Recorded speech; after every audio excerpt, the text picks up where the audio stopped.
Welcome back to Tipping Point. I'm your host, Kara McKinney. Joining us now with his Everything is Stupid weekly wrap-up is author and supply chain consultant Jim Nels. Jim, thanks for being here tonight. What do you have for us this Friday?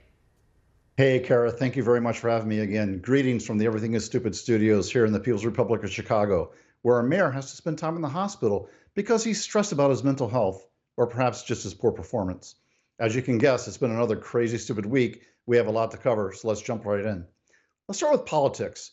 Kara, when was the last time you thought about the train derailment in East Palestine, Ohio? If you're like me, you probably haven't thought about it in some time. That's why it's beyond stupid that Joe Biden's re-election team has decided that he needs to visit the small Ohio town 1 year after the train's derailment. Who in the world thought this was a good idea? And generate positive press. Former President Trump responded to the news by posting on Truth Social that Biden is visiting Ohio a year late and only to develop some political credibility, easy for me to say, because he doesn't have everything else he has done has been a disaster. But I think it's simply that Joe Biden is confused. He stated that he needs to visit East Palestine in order to help negotiate a peace deal between Israel and Hamas. But old Joe isn't the only one from his administration who's struggling this week. White House Press Secretary Karine Jean-Pierre, the greatest press secretary in the history of press secretaries, really struggled to talk about the service members killed in Jordan over the weekend. She stated that the troops killed by a drone strike died fighting on behalf of the administration rather than America. She also referred to them as folks. Let's roll tape.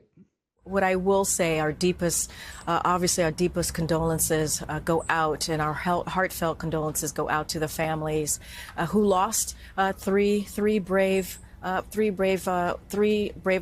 folks who are military folks, who are brave, who are always fighting, who are fighting on behalf of this administration, of the American people. Obviously, more importantly, we lost those souls, as the president said yesterday when he was in South Carolina.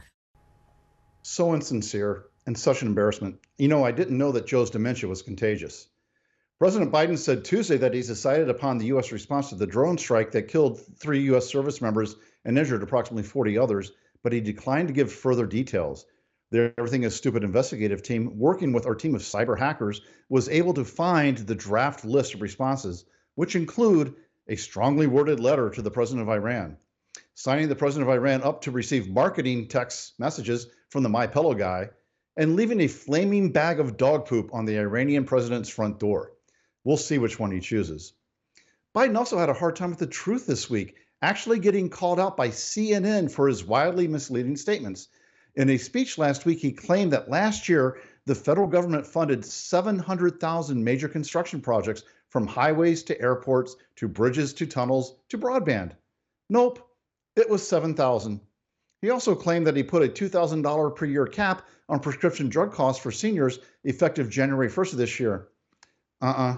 Doesn't go into effect until 2025, and the cap will increase as it's tied to Medicare Part D's per capita costs. And he tried to criticize former President Trump, saying that when Trump left office, only 3.5 million people had their first vaccination for COVID. Sorry, Joe, the number was 19 million, but I wish it was smaller.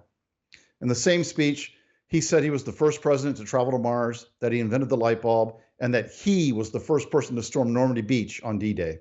Keep it up, Joe. Great work. Now, I'd like to talk about something, Kara, that makes me go, Mixmaster Cameron, if you would, please.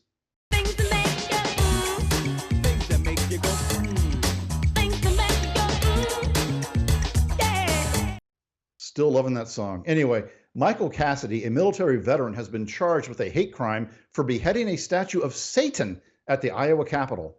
Prosecutors charged him with felony third-degree criminal mischief, saying he acted in violation of individual rights under Iowa's hate crime statute.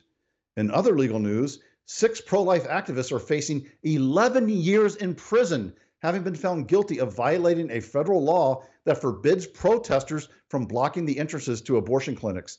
They were each convicted of a felony conspiracy against rights and a Freedom of Access to Clinic Entrances Act. Now, the Everything is Stupid investigative team obtained a video of this extremely violent protest. Kara, let's take a look.